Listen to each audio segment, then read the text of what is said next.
Hello my dear students, welcome to the Shubh classes. आज हम start करने जा रहे हैं क्लास 8 की एनसीईआरटी बुक की एक्सरसाइज 3.2। मैंने अपनी प्रीवियस वीडियो में एक्सरसाइज 3.1 कवर कर दिया था। आज हम स्टार्ट करने जा रहे हैं नेक्स्ट एक्सरसाइज, तो उसे ध्यान से समझिएगा। Let's start question number 1। The first question is find x in the following figures. हमें x की वैल्यू फाइंड आउट करनी है, तो हम x की वैल्यू फाइंड आउट करने के लिए फर्स्टली डायग्राम बना लेंगे।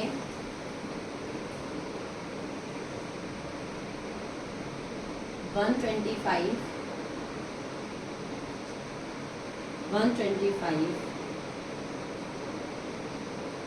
x। ओके, इसमें हमें x की वैल्यू फाइंड आउट करनी है। तो हमें पता है कि ये सारे के सारे, ये भी और ये भी, ये तीनों एंगल्स क्या हैं? एक्सटीरियर एंगल है। और सारे के सारे एक्सटीरियर एंगल्स का सम 360 डिग्री होता है। फिर चाहे उसमें जितनी भी साइड्स हो, 3 हो, 4 हो, 5 हो, 6 हो, लेकिन सारे एक्सटीरियर एंगल्स का सम कितना होगा? 360 डिग्री होगा। तो sum of exterior angles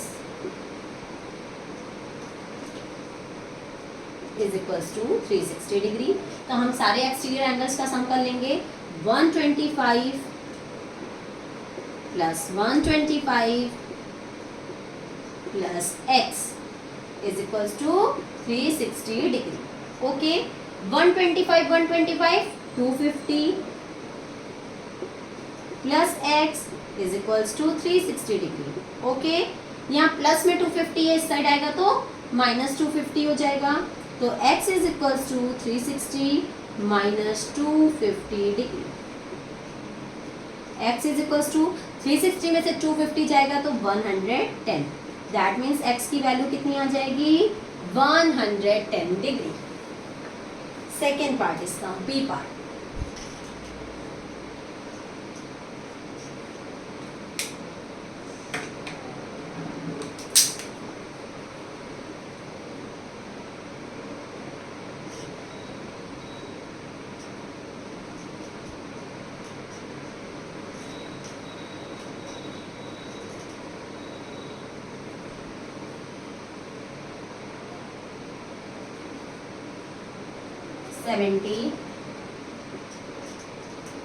x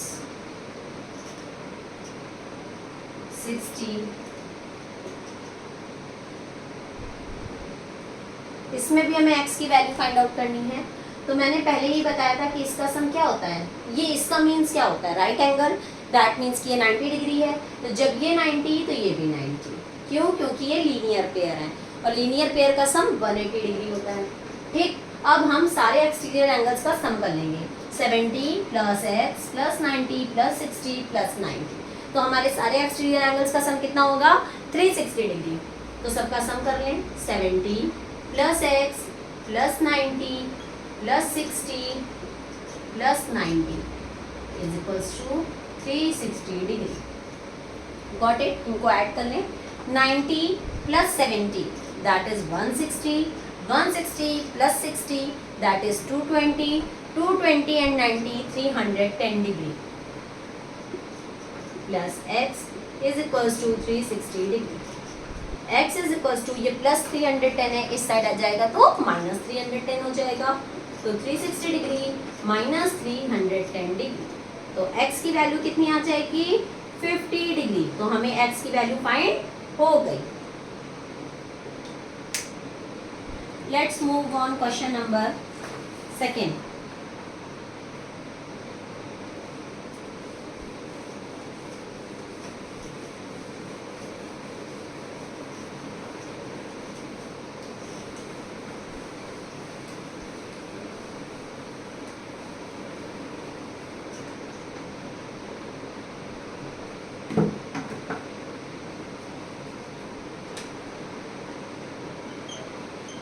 Question number 2 is find the measure of each exterior angle of a regular polygon of 9 sides। कह रहा था 9 sides है, तो सारे एक्सटीरियर एंगल्स कितने होंगे? तो अभी मैंने आपको बताया था कि कोई भी एक्सटीरियर एंगल्स का सम 360 डिग्री ही होगा, चाहे उसमें जितनी भी साइड्स हो। तो अगर हम नंबर ऑफ साइड्स को और नंबर ऑफ एंगल्स को मल्टीप्लाई कर दें, जितनी साइड्स हैं और जितने एंगल्स हैं, number of exterior angles, not angles,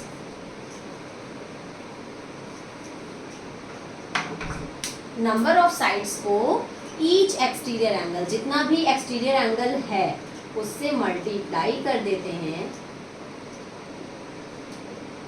तो हमारा सम कितना आएगा 360 डिग्री। जैसे कि अगर हमारी 9 साइड्स हैं और अगर इक्वल हैं, क्योंकि रेगुलर पॉलीगन है तो इक्वल ही साइड्स होंगी, तो ये रेगुलर पॉलीगन के लिए ये फॉर्मूला होता है कि जिसमें इक्वल साइड्स हो, तो उसमें हम ये वाला फॉर्मूला लगा सकते हैं कि नंबर ऑफ साइड्स को ईच एक्सटीरियर एंगल से जब हम मल्टीप्लाई करेंगे तो वैल्यू कितनी आएगी 360 डिग्री। जैसे 1 2 3 4 5 6, इसमें 6 साइड्स हैं, सारी साइड्स भी इक्वल हैं और सारे एंगल्स भी इक्वल हैं, तो इनके जितने भी एक्सटीरियर एंगल्स होंगे, जितने भी इनके एक्सटीरियर एंगल होंगे,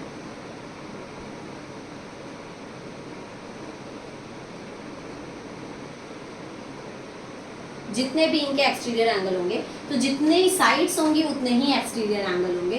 तो मान लिया एक एक्सटीरियर एंगल है 60 और साइड्स कितनी है 6, तो 6 × 6 करेंगे तो हमारा कितना आ जाएगा 360। ओके, तो इस बात का हमें ध्यान देना है। हम रेगुलर पॉलीगन के लिए ये वाला फॉर्मूला लगा सकते हैं कि जितनी नंबर ऑफ साइड्स होंगी और ईच एक्सटीरियर एंगल होगा, दोनों को मल्टीप्लाई करेंगे तो इज इक्वल्स टू 360 होना चाहिए। ठीक है, तो अब हमारा जो इसका फर्स्ट पार्ट है, कह रहा है 9 साइड्स हैं, तो अगर 9 साइड्स हैं तो नंबर ऑफ साइड्स हमें गिवन है 9, हमें एक्सटीरियर एंगल नहीं फाइंड है, हमें ईच एक्सटीरियर एंगल की वैल्यू फाइंड आउट करनी है, तो यहाँ पे हम लिखेंगे ईच एक्सटीरियर एंगल जो हमें नहीं पता है।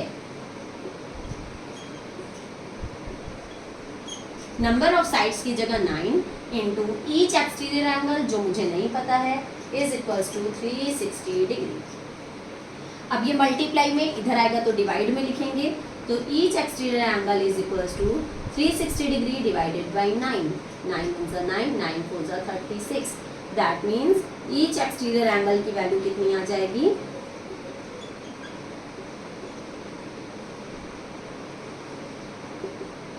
40 डिग्री। ओके, नेक्स्ट कह रहा है अगर 15 साइड्स है तो क्या होगा, तो 15 साइड्स है तो हम नंबर ऑफ साइड्स की जगह क्या लिख लेंगे 15, नंबर ऑफ साइड्स की जगह क्या लिखेंगे 15 into each exterior angle is equals to 360 degree. अब फिर से ये मल्टीप्लाई में इधर आएगा तो डिवाइड में हो जाएगा, तो each exterior angle is equals to 360 degree divided by 15। अब इसको हम कट कर लेंगे, तो 15 1 × 15, 15 2 × 30, कितना बचा 6, 6 and 0 60, 15 4 × 60, तो हमें ईच एक्सटीरियर एंगल की वैल्यू कितनी पता चल गई 24 degree. Now question number 3, question number 3 is how many sides does a regular polygon have if the measure of each exterior angle is 24 degree। अब इसमें देखिए हमें number of sides find out करना है, तो नंबर ऑफ साइड्स की जगह हम नंबर ऑफ साइड्स ही लिखेंगे क्योंकि वो मुझे पता नहीं है। ईच एक्सटीरियर एंगल हमें गिवन है 24 डिग्री, तो हम ईच एक्सटीरियर एंगल की जगह लिखेंगे 24 इज इक्वल्स टू 360 डिग्री। फॉर्मूले में पुट करा आ जाएगा, number of sides is equals to,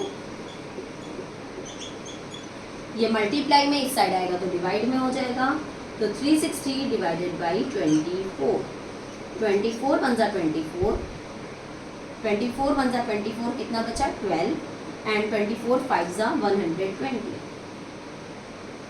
तो नंबर ऑफ साइड्स कितनी आ गई 15, दैट मीन्स कितनी साइड्स होंगी 15 साइड्स होंगी। Question number 4,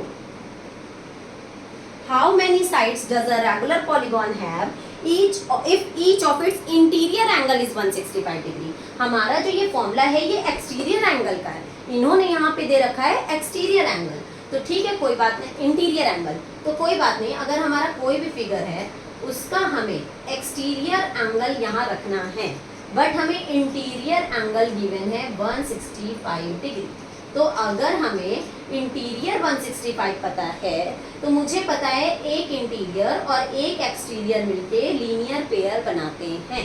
तो अगर इंटीरियर एंगल 165 है तो एक्सटीरियर एंगल कितना होगा, 180 में से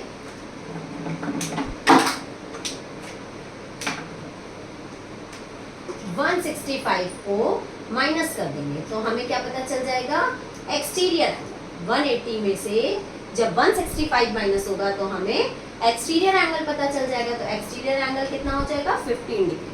फिर से देखिए क्वेश्चन में इंटीरियर एंगल गिवन है बट हमें फॉर्मूला एक्सटीरियर एंगल का पता है, तो मुझे पता है कि अगर एक इंटीरियर ले लें और एक एक्सटीरियर तो ये हमारा लीनियर पेयर बनाते हैं और लीनियर पेयर का सम 180 डिग्री होता है।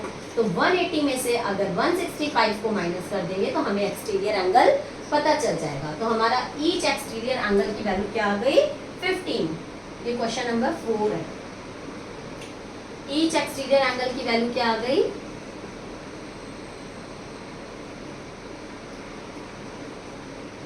15। ओके, अब हमें बताना क्या है, हाउ मैनी साइड्स, हमें साइड्स बतानी है। तो फिर से इस फॉर्मूले में पुट करेंगे, number of sides into each exterior angle is equals to 360 degree. Sides मुझे पता नहीं है तो साइड्स की जगह साइड्स ही लिखेंगे, number of sides is equals to 360 degree upon 15। क्यों, क्योंकि ईच एक्सटीरियर एंगल जो यहाँ मल्टीप्लाई में था वो इस साइड डिवाइड में आ गया, तो नंबर ऑफ साइड्स की वैल्यू हो जाएगी 24। क्यों, अभी हम लोग ने यहाँ 360 डिवाइडेड बाई 15 किया था ना, तो कितना आया था 24। That mean number of sides कितनी हो जाएंगी, 24। Got it. Next question number 5।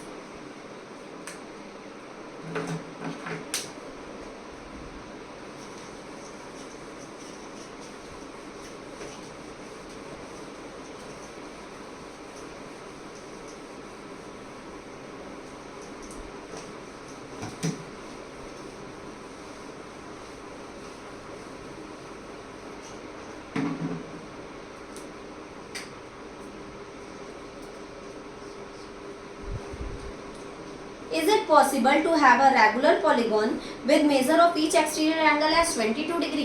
कह रहे हैं अगर हर एक एक्सटीरियर एंगल 22 डिग्री रखते हैं तो क्या वो रेगुलर पॉलीगॉन बन पाएगा? तो रेगुलर पॉलीगॉन बन पाएगा या नहीं, तो उसके लिए अगर 360 को 22 से डिवाइड कर दें, वही same formula, number of sides into each exterior angle is equal to 360 degree. तो 360 डिग्री और ईच एक्सटीरियर एंगल को जब हम डिवाइड करेंगे तो हमें नंबर ऑफ साइड्स पता चल जाएंगे। Number of sides is equal to 360 को 22 से डिवाइड कर लेते हैं, 2 1 जा 2, 2 1 जा 2, 2 1 जा 2, 2 8 जा 16 एंड 0। अब 180 11 के टेबल से नहीं कट होगा, तो दैट मीन्स ये फ्रैक्शन में आया है, और कोई भी साइड्स हमारी फ्रैक्शन में नहीं होती है, वो होल नंबर में ही होगी। कि कितनी साइड्स हैं, तो कितनी साइड्स हैं तो क्या बताओगे, 2.3 साइड्स हैं। कभी भी साइड्स हमारी पॉइंट में, फ्रैक्शन में इस तरीके से नहीं होती, हमेशा नंबर ऑफ साइड्स हमारी होल नंबर में होती हैं। तो यहाँ नंबर ऑफ साइड्स हमारी फ्रैक्शन में आ रही है, that is 180/11, so it is not possible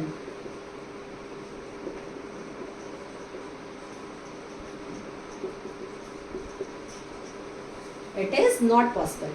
फिर रीजन भी पूछा है, नहीं, it is not possible.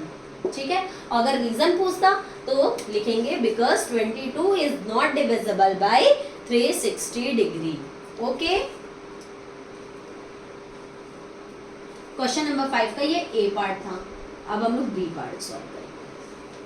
Can it be an interior angle of a regular polygon? कह रहा है ये तो चलो एक्सटीरियर एंगल था, लेकिन क्या अगर हम 22 डिग्री को इंटीरियर एंगल बना दें तो क्या पॉसिबल है? तो ठीक है, एक एक्सटीरियर एंगल था 22 डिग्री, अब कह रहा है इसको इंटीरियर बना दो। तो मान लो हमारा कोई भी फिगर है, उसका इंटीरियर एंगल अगर हम 22 डिग्री ले लें तो हमारा एक्सटीरियर एंगल क्या हो जाएगा, 180 में से 22 को माइनस कर देंगे तो कितना आएगा, 158 डिग्री। ठीक, तो अब हम एक्सटीरियर एंगल क्या रखेंगे, 158 डिग्री। तो अब 360 को 158 से डिवाइड करके देख लेंगे, तब नंबर ऑफ साइड्स देखें कितनी आती हैं।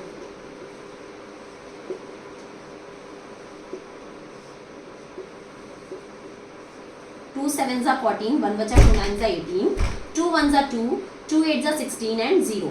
फिर से नहीं कट हो रहा है, 180/79 फिर से नहीं कट हो रहा है। तो जब नहीं कट हो रहा है तो नंबर ऑफ साइड्स फिर से हमारी फ्रैक्शन में आई हैं, तो फिर से ये पॉसिबल नहीं है।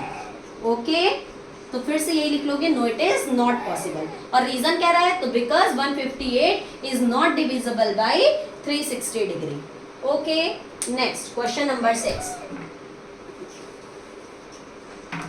Question number 6, What is the minimum interior angle possible for a regular polygon?